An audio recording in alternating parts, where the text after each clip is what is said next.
Hey, pilots! Welcome to another exciting episode of War Robots Domination, a series of helpful gameplay tutorials designed to help highlight the tactics and strategies that I use to help tip the scales of my favorite game, War Robots. Each episode will feature a handful of battles along with helpful commentary that'll provide insight as to what I'm doing and why I'm doing it. I'm your host, Gotchure, and I've been playing this awesome game for a few years now, and I've learned a few tricks along the way that I'd love to share with y'all. You'll notice that although my hangar is fairly basic and at lower levels, I've been able to climb it up to Expert League. So I believe that you'll find my tactics will help you do more with less, which can be very helpful with today's economy in the game. I should also mention that this is my second account, so don't let my career profile stats fool you. This is actually my baby account. But it sends a great message to pilots who feel they need to chase the current meta in order to be competitive in battle. Because you don't. Wise gameplay can usually overcome any fancy gimmick. A death button is a great example. It can still melt just about any build, and its heritage stems all the way back to nearly the beginning of the game. It's all about knowing when to use it and how to use it. So, without further ado, I invite you to sit back, relax, and enjoy today's episodes while I walk you through my gameplay tactics and share with you my mindset in battle. I hope you find it entertaining, helpful, and fun to watch. I think you will.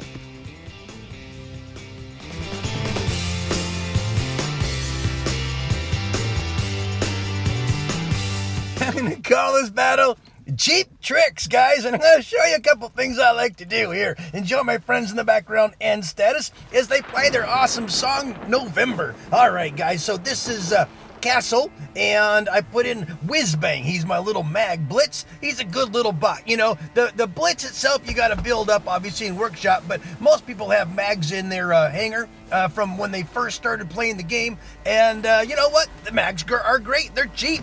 Great cheap little gun there, you know? And there's a little trick that just got played on me by the Scorpions. You got to remember, you know, there's a lot of new meta stuff out there, and they'll wipe you out if you're not careful.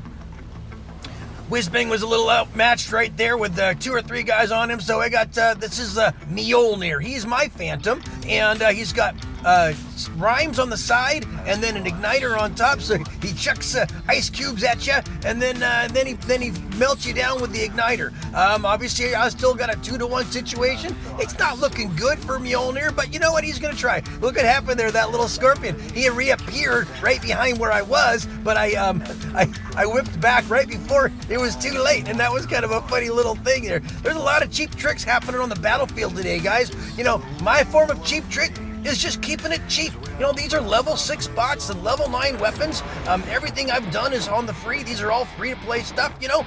Even the rhymes in the igniter, I built them or won them or won components for them. I don't spend money on this account. I keep it on the cheap, guys. And you know, all you gotta do is just be smart with your gameplay. Get some good tactics going. That wasn't a very good thing there with Mjolnir, but that's okay. This is Sir Nightmare. He's my Nightingale. He was also cheap. Another freebie. You know, something I filled out. They had a questionnaire, and for people who fill out the questionnaire, you got a free bot of your choice. I picked Nightingale. And I did it actually twice, and they gave me 2. This was several months ago. But guys, you can keep it on the cheap. You can have cheap tricks up your sleeve all over the place if you just kind of be mindful about how you do it. You don't have to spend money. I never do. But I just kind of watch for little deals, little specials, little promotions that they're doing, and when they're having them, take advantage of them. Have those cheap tricks up your sleeve, you know? Don't spend, well, if you want to spend money, spend money. You don't have to, though. And you don't even have to spend a lot of silver to get your hangars formidable. These are level 6 bots and level 9 weapons, very inexpensive to get to these levels. You know, it doesn't take a lot of silver. I got a guy on my team right now, all he's doing is launching stuff that isn't doing any good over there, but that's okay. You know what? Sometimes you get in a battle with mates that don't do much for your team, but hey, for all we know, there's some guy over there in the red side who's just sitting back doing nothing either. So that's just part of it. So ignore when you have someone on your team that doesn't seem to be providing much help, because this guy's not. He's just launching. He's sitting there in a safe spot doing nothing right over there. But that's okay. I'm watching the panicometer. That's what I do. I play to win, guys. So let's see. Where's my next little tricky guy? This is Diablo. He's a trick and a half, right? He's going to go over here and see if he can grab this beacon. Now, I got a couple Titans over here. They're going to keep it from, obviously, from liberating. So I can't do much here. So I'm going to look for another opportunity. Little trick here. I'm going to see where I can go. There's no one over there. Just go, go where the least contested beacon is. So I'm going to go up over here, grab this beacon. As long as we can keep them blue. Look at that panicometer. Fairly even. I'm not good on the beacon count because, unfortunately, I have too many mates that aren't going after the beacons. But that doesn't slow me down. I got my game. I'm going to go up here and grab this one here and see if I can just keep him blue. Unfortunately, I think some guy's going to reappear right where I don't want him to. No, I got this one. Okay, now I'm going to go behind this one. Another little cheap trick here. Tippy toe right behind the guy. Grab this beacon. And right now, the panicometer is still in our favor. The body count is about even. So as long as I can continue to do what I'm doing, keeping them blue, got my little face shift. There's a little cheap trick. That was, there goes 40 of my power cells that I get for free. So why not use them, right? Use them at the right time. Stay alive. Keep the faith alive. We're not inside the time warp. Oh yeah, we are in the time warp. We definitely are. So I got to keep this one blue. This is when it starts getting really important. I got a bunch of guys on me. Now it's neutralized. It's not blue, but it's not red, so it's not hurting us. And I can see in the panicometer that my mates are going around and getting the rest of the beacons. This is beautiful. See if we can get this one blue. Nope, there goes Diablo. So now I'm gonna hop into, this is Buzzkill. He buzzes, then he kills you. Look at that panicometer now. We are absolutely looking in perfect form, have no worries whatsoever. Cheap tricks are all over the place, guys. You can get a decent enough hanger. Look at all my mates doing all that damage and stuff. I just keeping them blue. That's all I worry about, and that's all I have to worry about. We had a diamond on our side. I think the diamond is on. There's a diamond and also a master on the other side. Matchmaking's doing a pretty good job of keeping them even on both sides. A lot of cheap tricks, a lot of fun on that one. Great pilots on both sides. If you see your name, thanks for the game. Peace out. And the godless battle, take a bow. And you're going to want to stick around to the very end, guys. Enjoy my friends in the background and status as they play their super cool song, Woodish. It's got a great tempo to it. All right, guys, so we are in Canyon. And I always open up Canyon with my open map deck. Canyon has a great Fury sweet spot, and it's basically a map where more open range, long range, sniper opportunities present themselves, where I can, with Major Pain here, my beautiful Zeus Fury, I can monitor and guard 2 to 3 to even 4 beacons. Now the Fury sweet spot is down there below underneath the bridge, but we had some things going on at the beginning here, and I wanted to just kind of at least try to work on these guys as they were coming in, these reds as they were coming in, and get settled in over to my Fury sweet spot. But I see that they're making quite a lot of runs at our center and our home and backyard and all that, and that they're getting really aggressive right off the get-go, almost like a beacon rush battle, and that's, hey, high aggression does work if you've got what it takes to back it up, and right now they are bringing it, and they're bringing it in our grill, and they're kind of pushing us back, and they're kind of getting, clumped up. But look at this. They're coming up behind. 2 guys are coming behind to get Major Pain. And I don't mind that. I'll tell you what that means. That means they are thin in their resources in other areas. 2 guys coming back to our back beacon? Ha! Well, that really means that they're light in other areas, and they kind of pushed back to begin with. Well, that was Major Pain. This is Whizbang. He's my little Mag Blitz. What a great build, by the way, guys. If you've got a Blitz and you're trying to figure out what to put on them, Mags work great. Little pew-pews. A lot of shredders out there, too, on them. Those work great, too. But the Mags never run out. Blitz is pretty durable. I don't think I have well, I do have the guy on him, but you know what? He just got wasted. Well, time to pull out my little Diablo. This is my little Diablo. This is Loki. I haven't really used him a lot. They did a little speed nerf on him, and I haven't been grabbing him as much, and I've heard a lot of people say, hey, where's your Loki? Come on, man, you're the Loki pilot. Okay, here he is. This is Diablo. He's my little Loki. And my little Loki, guys, I tell you what, he is usually the star of the show. A lot of things happen up until he gets on the battlefield. Here and there, the battle swings back and forth. But when he steps on, he steals the show, man. man. He really comes in here. Now look, what's happened? I've taken that Arthur out of the battle. I pulled him to the back. Everything I do is about beacon management and red manipulation. So he's turned that red, right? But I'm not done with him yet. He knows I'm a threat. He sees me. So look, even going back here, he starts walking backwards to try to meet me back there. I'm just playing with him right now. A little puppeteer. Watch him. I'm going to hit my little spaceship in case he does his little thing. Now I'm going to get back up here. See that ramp that he has to climb up? He can't just zip up here. So this is going to, again, pull him away. He's got to focus his fire at me. Hey, look at that. The Arthur that could be mowing down my mates ain't. Why isn't he? Because little Loki, little Diablo here, is running around playing some games. Guess what? He can also tiptoe. Because he's stealth, those two Arthurs there, those two Titans, they don't see me. I'm right behind them, grabbing their beacon. Loki is, little Diablo is such an amazing manipulator, puppet master. You call him whatever you want. Watch, I'm going to bring that Arthur back up here again. I'm going to come back here and take, he just can't keep this one blue. I'm just using it to manipulate his positioning. He's finally toast. Now someone's come back over there. I don't need to stay there to hold it. I'm going to make that guy go back there. Every time I turn a beacon, it pulls a blue or a red away from the battle and back to that back remote beacon. This is just, basically field manipulation, management, and all that, Diablo is just a stud when it comes to that, and that's why I use him. I don't just cap a lot of beacons. Watch this. See this Alquin or whatever? He's trying to get me. Well, guess what? He's also getting in the line of fire. He's dead. His beacon's blue. I'm going to come down here and take a bow. There you go, guys.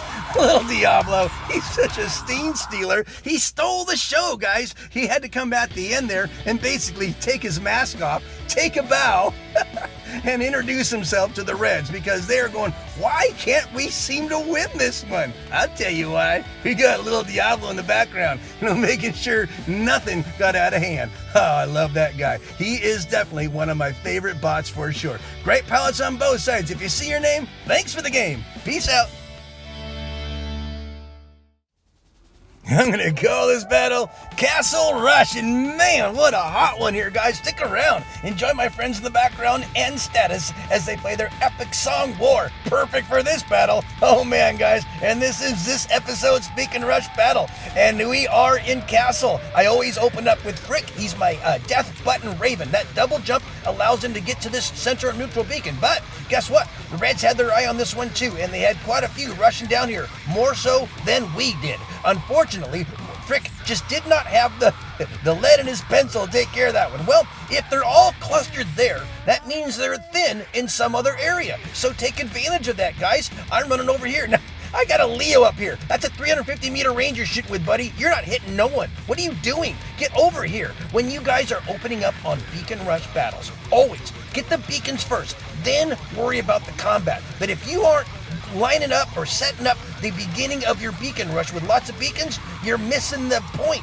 The idea behind beacon rush is always open up quickly with beacon runners and grab the beacons first, then throw in your massive tanks that you'll then file in behind your little lightweight runners just to grab them. Well, this is Diablo. We all know him. He is a game changer. What he's doing right now is he's trying to make up for my mates who weren't going after beacons. This is so important. Once you have the beacons, now you can establish a stronghold right at their home spawn area. But if you don't do that and you let them run around like these guys have traveled all the way into our back, there is a Titan, a red Titan, and a red behemoth in our backyard.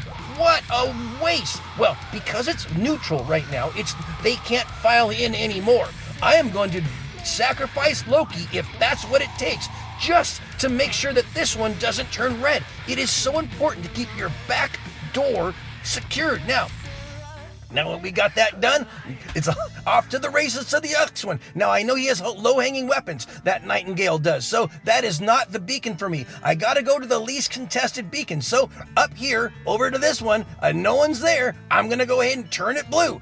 This is part of Beacon Rush, guys, is selecting the right beacon. Now look at us, we got a 4-capper. Now we have a containment zone. In fact, the only beacon we don't have, well, they're going back to a 3-counter, is this one up here. So I gotta get over here. Now look at this, there's a Now Ming. And I never know if he's going to have a quantum radar. And guess what? This one does. And he thinks he's got me. Well, guess what, guy? All I'm trying to do is turn this one blue. Look at this, my little hiding spot. Good job, Diablo! You got it blue. Now, I'm going to open up on your butt. Okay, I realize this is just a little nightingale and you're a Ming and you have quantum radar so you can shoot at me. But guess what? You're outnumbered, buddy, and the game, your game is over. Now, Mr. Sir Nightmare, he is just going to continue on. He's going after a beacon, though. This is more important than anything else. I'll pick away while I can, but now I'm going to come up over here. There is some kind of a Pantheon bot. I think it's a Hades, and I think, or a Nemesis, one of the two. Anyway, all it is another target for me to shoot at. And I'm going to go ahead and I'll even put Mr.